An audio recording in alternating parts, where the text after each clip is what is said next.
How to become a nurse in Saudi Arabia part 1. இதில் வந்து நம்ம என்ன பார்க்க போகிறோம் அப்படின்னு சொன்னால், நீங்கள் ஒரு ஸ்டாஃப் நர்ஸாக இங்கே சவுதியில் வேலை பார்க்கணும் அப்படின்னு சொன்னால், ஃபஸ்ட்டு நீங்கள் ஒரு பிஎஸ்சி நர்சிங்கோ அல்லது டிப்ளமோ நர்சிங்கோ கம்ப்ளீட் பண்ணியிருக்கணும். உங்கள்கிட்ட அந்த ரெஜிஸ்ட்ரேஷன் சர்டிஃபிகேட்ஸ் இருக்கணும்.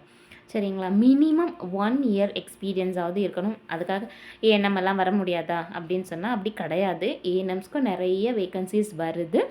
பட் ஆனால் கொஞ்சம் என்ன சொல்கிறது, பிஎஸ்சி டிப்ளமோஸ்க்கு இருக்கிற மாதிரியான நிறைய ஆப்பர்ச்சுனிட்டிஸ் வந்து ஏஎன்எம்ஸ்க்கு கிடையாது. கொஞ்சம் கம்மியாக தான் இருக்குது.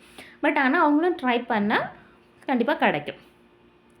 ஸோ இதுதான் ஃபஸ்ட் எலிஜிபிலிட்டி. நீங்கள் வந்து வர்றதுக்கு நீங்கள் கண்டிப்பாக அந்த ரெஜிஸ்ட்ரேஷன் வந்து நம்மளுடைய தமிழ்நாடு நர்சிங் கவுன்சிலில் நீங்கள் ரெஜிஸ்டர் பண்ணியிருக்கணும். உங்களுடைய பெனிஃபிட்ஸ்க்காக சொல்கிறேன், இந்தியன் நர்சிங் கவுன்சில்லையே மறக்காமல் நீங்கள் ரெஜிஸ்டர் பண்ணி வைங்க.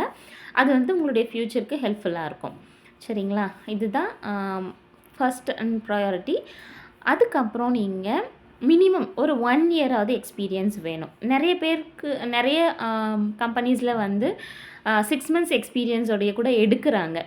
ஸோ நீங்கள் வந்து மினிமம் 6 மந்த்ஸ் டு 1 இயர் வரைக்குமாவது எக்ஸ்பீரியன்ஸ் இருக்கணும்.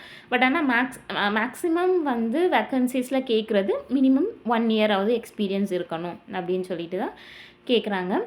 அப்படியே நீங்கள் ஃபர்ஸ்ட் நர்சிங் முடிச்சுட்டு போகும்போது மோஸ்ட் ஆஃப் த நர்சஸ்க்கு வந்து வார்ட் சைட்லேயும் கிளினிக்கல் சைட்ஸ்லேயும் தான் ஃபர்ஸ்ட்டு வந்து உங்களுக்கு பிளேஸ்மெண்ட் கொடுப்பாங்க. லக்கிலி உங்களுக்கு ஐசியூ சைட்ஸில் கிடச்சது அப்படின்னு சொன்னால் எசிடேட் பண்ணாமல் நீங்கள் அதை அக்செப்ட் பண்ணி அங்கே ஒர்க் பண்ண ஆரம்பிங்க. ஏன்னா உங்களுக்கு அப்ராட் வரணும் அப்படின்ற ஒரு எய்ம் இருந்தது அப்படின்னு சொன்னால், if you are working in ER இல்லைன்னா ஐசியூஸ்னால் எல்லா ஐசியூஸுமே பிக்கு நிக்கு adult ICU, cardiac ICU, neuro ICU, அந்த மாதிரி எந்த ஐசியூஸில் இருந்தாலுமே நீங்கள் ஐசியூஸில் ஒர்க் பண்ணும் பொழுது உங்களுக்கு அது இன்னொரு ப்ளஸ் பாயிண்ட்டாக இருக்கும் நீங்கள் வந்து வெளியில் ஜாப்க்கு வர்றதுக்காக. ஏன்னா மோஸ்ட்லி ஐசியூ நர்சஸும் இஆர் நர்சஸும் வந்து ப்ரிஃபர் பண்ணுவாங்க. என்ன சொல்கிறது, உங்களுடைய ஷார்ட் லிஸ்ட் எடுக்கிறதுக்கு இது உங்களுக்கு ரொம்பவே ஹெல்ப்ஃபுல்லாக இருக்கும். சரிங்களா?